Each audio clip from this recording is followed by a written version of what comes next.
लक्ष्मण ने क्यों किया भगवान श्री राम से छल?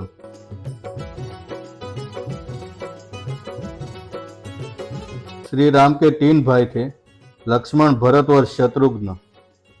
तीनों भाइयों में राम को सबसे प्रिय लक्ष्मण थे। लक्ष्मण भी श्री राम का आदर करते थे, इसलिए जब श्री राम 14 वर्ष तक वन में गए, तब लक्ष्मण भी हट करके सीताराम के साथ वनवास गए। लक्ष्मण ने हर सुख दुख में श्री राम का साथ दिया।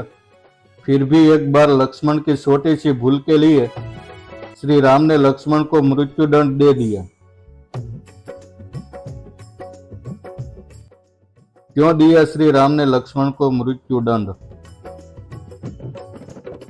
जब भगवान श्री राम का मृत्युलोक में कार्य पूर्ण हो गया, तब यमराज जानते थे कि श्री राम अपनी इच्छा के बिना न तो स्वयं शरीर का त्याग करेंगे और न शेषनाग के अवतार लक्ष्मण को शरीर का त्याग करने देंगे। इसलिए एक दिन यमराज किसी विषय पर बात करने के लिए श्री राम के पास आए। श्री राम ने यमराज को आने का कारण पूछा तो यमराज ने कहा, मैं एकांत में आपसे आपके कक्ष में जरूरी बात करना चाहता हूँ। जब तक हमारी बात चल रही हो तब तक कोई कक्ष में न आए। अगर कोई कक्ष में आ गया तो आप उसे मृत्युदंड देंगे। श्री राम ने लक्ष्मण को यमराज की शर्त से अवगत करा के लक्ष्मण को कक्ष का पहरेदार बना दिया। श्री राम यमराज को अपने कक्ष में ले गए। जब यमराज व श्री राम की बात चल रही थी, तब दुर्वासा ऋषि अयोध्या पहुंचे और श्री राम से तुरंत मिलने की इच्छा बताई। तब लक्ष्मण ने ऋषि दुर्वासा का आदर करते हुए कहा, भैया राम यमराज के साथ विशेष चर्चा कर रहे हैं। श्री राम की आज्ञा है कि जब तक उनकी बात समाप्त न हो जाए तब तक कोई उनके कक्ष में न जाए। इसलिए आपसे मेरा अनुरोध है कि आप उनकी प्रतीक्षा करें।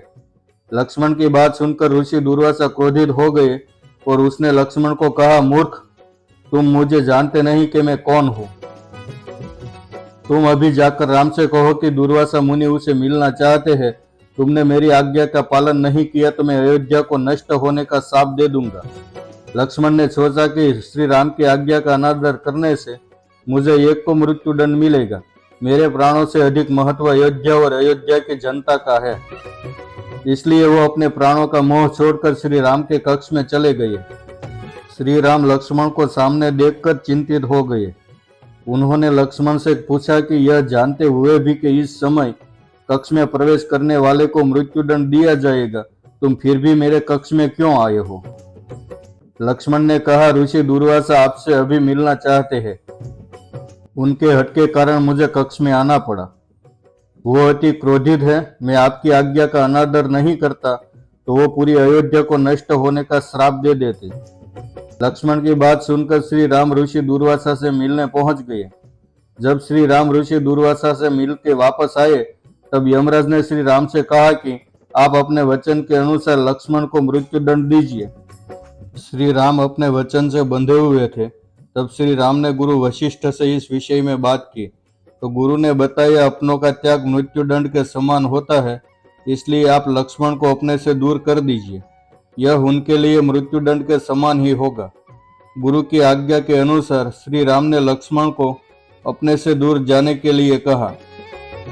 श्री राम की बात सुनकर लक्ष्मण ने कहा, आपसे दूर जाकर तो मैं मर जाऊंगा। इसलिए मेरे लिए उचित यही है कि मैं आपके वचन का पालन करके रघुकुल परंपरा का पालन करूं। यमराज की शर्त के अनुसार लक्ष्मण श्री राम को प्रणाम करके अयोध्या से चले गए और सरयू नदी में जल समाधि ली। इस तरह राम और लक्ष्मण दोनों ने अपने वचन और कर्तव्य का पालन किया। इसलिए कहते हैं कि रघुकुल रीत सदा चली आई, प्राण जाए पर वचन न जाए। यमराज की यह सारी योजना लक्ष्मण पहले से जानते थे, फिर भी उन्होंने श्री राम के पास जाकर अपने लिए मृत्युदंड मांगा। लक्ष्मण ने सब कुछ जानते हुए भी सारी बात छुपाई।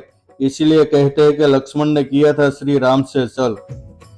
अगर आपको ये वीडियो अच्छी लगी तो चैनल को सब्सक्राइब जरूर कीजिएगा। जय सिया राम।